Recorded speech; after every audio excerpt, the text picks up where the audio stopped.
गजा में इस्राएली बमबारी से 24 घंटे में 704 फलस्तीनी शहीद, मजमूई तादाद 5800 हो गई।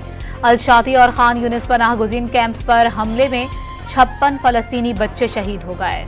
रूस ने अक़वाम मुत्तहिदा की सलामती कौंसिल इजलास में अमरीकी करारदाद मुस्तरद कर दी। करारदाद में गजा में गैर मशरूत जंग बंदी का जिक्र नहीं था।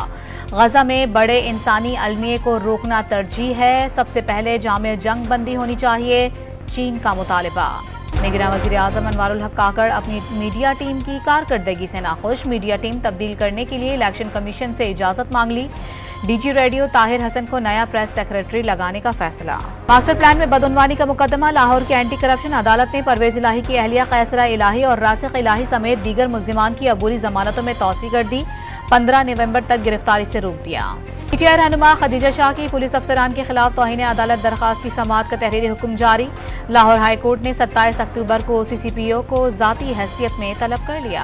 सिंध हाई कोर्ट के हुक्म पर सेक्रेटरी बोर्ड एंड यूनिवर्सिटीज ने 5 तालीमी बोर्ड के चेयरमैन को दफातर जाने से रोक दिया।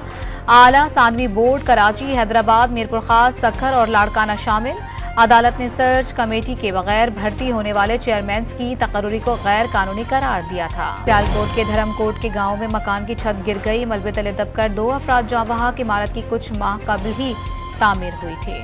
वर्ल्ड कप में जनूबी अफ्रीका ने बांग्लादेश को 149 रन से शिकस्त दे दी। बंगाल टाइगर्स 383 रन के बड़े हदफ के ताक़ुब में 233 रन पर हिम्मत हार गए। और क्रिकेट वर्ल्ड कप में आज नीदरलैंड और ऑस्ट्रेलिया के दरमियान मुकाबला होगा। मैच 1:30 बजे शुरू होगा।